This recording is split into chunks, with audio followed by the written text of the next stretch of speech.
ജെകെആർ അക്കാഡമിയിലേക്ക് എല്ലാവർക്കും ഒരിക്കൽ കൂടി സ്വാഗതം. മിൽമ പ്ലാന്റ് അസിസ്റ്റന്റ് ഗ്രേഡ് 3 തസ്തികയിലേക്ക് അപേക്ഷ സമർപ്പിച്ചിട്ടുള്ള ഉദ്യോഗാർത്ഥികൾക്ക് വേണ്ടിയിട്ടുള്ള ക്ലാസ്സുകളെല്ലാം തന്നെ ആണ് നടന്നുകൊണ്ടിരിക്കുന്നത്. അപ്പോൾ തുടർച്ചയായ ക്ലാസ്സുകൾ നമ്മൾ ഏകദേശം 12 ക്ലാസ്സുകളോളം പിന്നിട്ട് കഴിഞ്ഞു. അതുകൂടാതെ 3 മോഡൽ എക്സാമുകൾ നമ്മൾ ചെയ്തു നോക്കി. ഉദ്യോഗാർത്ഥികളെ സംബന്ധിച്ചിടത്തോളം പഠന നിലവാരം കൃത്യമായിട്ട് മനസ്സിലാക്കാൻ വേണ്ടി മോഡൽ എക്സാമുകൾ വളരെയധികം പ്രയോജനപ്രദമാണ്. കൂടാതെ ഉദ്യോഗാർത്ഥികൾക്ക് വേണ്ടിയിട്ടുള്ള തയ്യാറാക്കിയ എക്സാം ട്രാക്കറായിട്ട് തയ്യാറാക്കിയ റാങ്ക് ഫയലുകൾ ലഭ്യമാണ്. റാങ്ക് ഫയൽ ആവശ്യമുള്ള ഉദ്യോഗാർത്ഥികൾ ഉടൻ തന്നെ കോൺടാക്ട് ചെയ്യുക. അപ്പോൾ ഇന്ന് വളരെ പ്രധാനപ്പെട്ട ഒരു ക്ലാസ് ആണ് ഞാൻ നിങ്ങളിലേക്ക് എത്തിക്കാൻ പോകുന്നത്. അപ്പോൾ ധാരാളം ഉദ്യോഗാർത്ഥികൾ എന്നോട് ചോദിക്കുന്നുണ്ടായി, സാറേ ഇതിന്റെ പ്ലാന്റ് അസിസ്റ്റന്റ് ഗ്രേഡ് 3യുടെ ജോലി എന്താണ് എന്ന്. അതുപോലെ തന്നെ ഇതിന്റെ ശമ്പള സ്കെയിൽ എത്രയാണ്, അതുപോലെ തന്നെ എത്ര ഒഴിവുകളാണ് നിലവിലുള്ളത്, അതുപോലെ തന്നെ നിയമനങ്ങളെ സംബന്ധിച്ചൊക്കെ ധാരാളം ഉദ്യോഗാർത്ഥികൾ എന്നോട് സംശയങ്ങൾ ചോദിക്കുന്നുണ്ടായി. ആദ്യം നമുക്ക് ഇതിന്റെ പ്ലാന്റ് അസിസ്റ്റന്റ് ഗ്രേഡ് 3യുടെ ശമ്പള സ്കെയിൽ എത്രയാണ് എന്ന് നോക്കാം. 23,056,240 ആണ് പ്ലാന്റ് അസിസ്റ്റന്റ് ഗ്രേഡ് 3യുടെ ശമ്പള സ്കെയിൽ വരുന്നത്. ഇതില് മൊത്തം 47 ഒഴിവുകളാണ് നിലവിൽ പറഞ്ഞിട്ടുള്ളത്. അതുപോലെ തന്നെ അതില് ജനറൽ കാറ്റഗറി 39 ഒഴിവുകളും SC/ST 4 ഒഴിവുകളും ഫിസിക്കലി ഹാൻഡിക്യാപ്ഡ് 4 ഒഴിവുകളും ഉൾപ്പെടെയാണ് 47 ഒഴിവുകൾ പറഞ്ഞിട്ടുള്ളത്. അപ്പോൾ ലിസ്റ്റിന്റെ കാലാവധി തീരുന്ന അനുസരിച്ച് വരുന്ന ഒഴിവുകളെല്ലാം തന്നെ ഇതിൽ നിന്ന് എടുക്കുന്ന ഒരു സാഹചര്യമാണ് നിലവിലുള്ളത്. പുതിയ മാറ്റങ്ങളൊന്നും ഉണ്ടാവില്ല എന്ന് നമുക്ക് പ്രതീക്ഷിക്കാം. അതുപോലെ തന്നെ ഇതിന്റെ ജോലിയെ സംബന്ധിച്ച് ധാരാളം ഉദ്യോഗാർത്ഥികൾ സംശയം ചോദിക്കുകയുണ്ടായി. സാറേ ഇതിന്റെ ജോലി എന്താണ്, ജോബ് ഡിസ്ക്രിപ്ഷൻ എന്താണ് എന്ന് പല ഉദ്യോഗാർത്ഥികളും ചോദിക്കുകയുണ്ടായി. അപ്പോൾ ഇതിന്റെ ജോലിയെ സംബന്ധിച്ച് എല്ലാ ഉദ്യോഗാർത്ഥികളും കൃത്യമായിട്ട് മനസ്സിലാക്കിയിരിക്കണം. കാരണം റാങ്ക് ലിസ്റ്റിൽ വന്നതിന് ശേഷം, ലിസ്റ്റ് പ്രസിദ്ധീകരിച്ചതിന് ശേഷം ഇന്റർവ്യൂ വിളിക്കുന്ന അവസരത്തിൽ പലപ്പോഴും ഉദ്യോഗാർത്ഥികളോട് എന്താണ് പ്ലാന്റ് അസിസ്റ്റന്റ് ഗ്രേഡ് 3യുടെ ജോബ് ഡിസ്ക്രിപ്ഷൻ എന്ന് ചോദിച്ചാൽ പല ഉദ്യോഗാർത്ഥികൾക്കും അറിയാൻ സാധിക്കില്ല. കാരണം ഒരു നോട്ടിഫിക്കേഷൻ വന്നു, അത് കണ്ടു, അപേക്ഷിച്ചു എന്നുള്ളതല്ലാതെ അതിന്റെ ജോലി എന്താണ് എന്നതിനെ കുറിച്ച് പല ഉദ്യോഗാർത്ഥികൾക്കും അറിയാൻ സാധ്യത വളരെ കുറവാണ്. അപ്പോൾ ഇങ്ങനെയുള്ള കാര്യങ്ങളൊക്കെ തന്നെ വ്യക്തമായിട്ട് എല്ലാ ഉദ്യോഗാർത്ഥികളും മനസ്സിലാക്കിയിരിക്കണം. അപ്പോൾ നമുക്ക് പ്ലാന്റ് അസിസ്റ്റന്റ് ഗ്രേഡ് 3യുടെ ജോബ് ഡിസ്ക്രിപ്ഷൻ എന്താണ് എന്ന് നമുക്ക് നോക്കാം.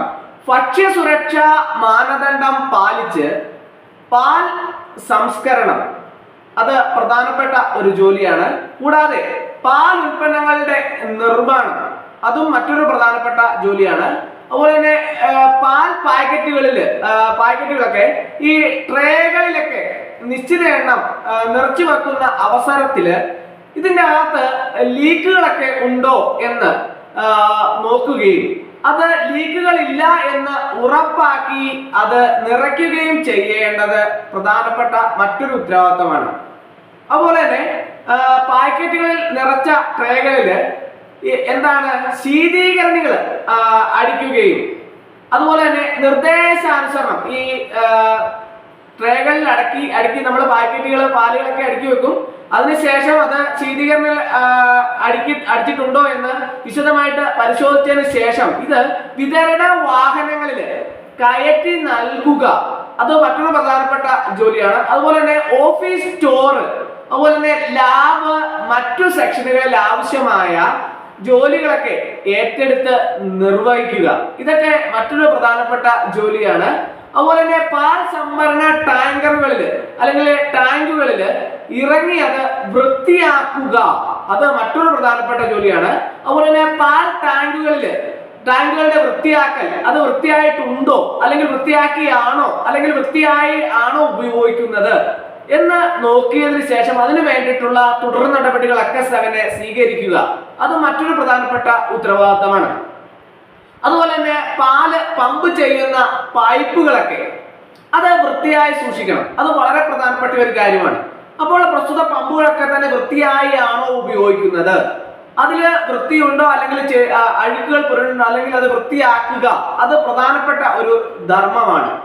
അതുപോലെ തന്നെ പാൽ സംസ്കരണം, അത് വളരെ പ്രധാനപ്പെട്ട ഒന്നാണ്. അതുപോലെ തന്നെ പാൽ ഉൽപ്പന്നങ്ങളുടെ നിർമ്മാണം, ഇതൊക്കെ വളരെ പ്രധാനപ്പെട്ട പ്ലാന്റ് അസിസ്റ്റന്റ് ഗ്രേഡ് 3യുടെ ജോലിയിൽ ഉൾപ്പെടുന്ന കാര്യങ്ങളാണ്.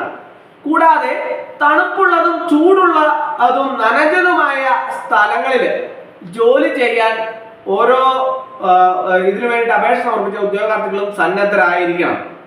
ഡ്യൂട്ടി സമയം എന്ന് പറയുന്നത് 24 മണിക്കൂറിൽ 8 മണിക്കൂർ വീതമുള്ള ഷിഫ്റ്റ് അടിസ്ഥാനത്തിലായിരിക്കും ഇതിന്റെ ജോലി സമയം ഉണ്ടാവുക. അപ്പോൾ ഇത്രയധികം ഉത്തരവാദിത്തമുള്ള ജോലികൾ ഉൾപ്പെടുന്ന ഒരു തസ്തികയാണ് പ്ലാന്റ് അസിസ്റ്റന്റ് ഗ്രേഡ് 3 എന്ന് പറയുന്നത്. അപ്പോൾ ഓരോ ഉദ്യോഗാർത്ഥികളും ഇതിനെക്കുറിച്ച് വിശദമായിട്ട് മനസ്സിലാക്കിയിരിക്കുക. പലപ്പോഴും പല അവസരങ്ങളിലും ഇന്റർവ്യൂ സമയങ്ങളിലൊക്കെ തന്നെ നിങ്ങളോട് ഇതിനെക്കുറിച്ച് ചോദിച്ചാൽ വ്യക്തമായിട്ട് മറുപടി പറയാൻ നിങ്ങൾ സന്നദ്ധരായിരിക്കണം, അല്ലെങ്കിൽ അറിവുണ്ടായിരിക്കണം. അപ്പോൾ അതിനു വേണ്ടിയിട്ട് ഇങ്ങനെയുള്ള കാര്യങ്ങളെക്കുറിച്ച് വ്യക്തമായി മനസ്സിലാക്കുക. അതുപോലെ തന്നെ ആവശ്യമുള്ള സമയങ്ങളിൽ കൃത്യമായിട്ട് വിശദീകരിച്ച് കൊടുക്കുക എന്നുള്ളത് നിങ്ങളുടെ പ്രധാനപ്പെട്ട ജോലി ആവശ്യമുള്ള ഉദ്യോഗാർത്ഥികൾ അല്ലെങ്കിൽ ജോലിക്ക് വേണ്ടി തയ്യാറെടുക്കുന്ന ഉദ്യോഗാർത്ഥികൾക്ക് വളരെയധികം പ്രധാനപ്പെട്ട ഒന്നാണ്. അപ്പോൾ എല്ലാവരും ഇതിനെക്കുറിച്ച് വ്യക്തമായിട്ട് മനസ്സിലാക്കിയിരിക്കണം. എങ്കിൽ മാത്രമേ നിങ്ങൾക്ക് നിങ്ങളോട് ഇന്റർവ്യൂ സമയത്തോ അല്ലെങ്കിൽ മറ്റ് അവസരങ്ങളിലൊക്കെ തന്നെ ചോദ്യങ്ങൾ ചോദിച്ചാൽ നിങ്ങൾ അതിന് കൃത്യമായിട്ടുള്ള മറുപടി നൽകാൻ സാധിക്കുകയുള്ളൂ. അതുകൊണ്ട് ഇത് വളരെ പ്രധാനപ്പെട്ട ഒരു ഭാഗമാണ്. അത് കൃത്യമായിട്ട് മനസ്സിലാക്കിയിരിക്കുക. പല ആവർത്തി ക്ലാസ്സുകൾ കണ്ട് കൃത്യമായിട്ട് മനസ്സിലാക്കിയിരിക്കേണ്ട ഒരു കാര്യമാണ്. അപ്പോൾ ഇന്നത്തെ ക്ലാസ് വളരെയധികം പ്രധാനപ്പെട്ട ഒരു ക്ലാസ് ആണ്. ഇതിനെക്കുറിച്ച് ജോബ് ഡിസ്ക്രിപ്ഷൻ അല്ലെങ്കിൽ ജോലി എന്താണ് എന്ന് എല്ലാവരും കൃത്യമായിട്ട് മനസ്സിലാക്കിയിരിക്കണം. അപ്പോൾ ഇന്നത്തെ ക്ലാസ് എല്ലാവർക്കും ഇഷ്ടമായെന്ന് വിചാരിക്കുന്നു. ഒരിക്കൽ കൂടി നന്ദി പറഞ്ഞു നിർത്തട്ടെ. നന്ദി, നമസ്കാരം.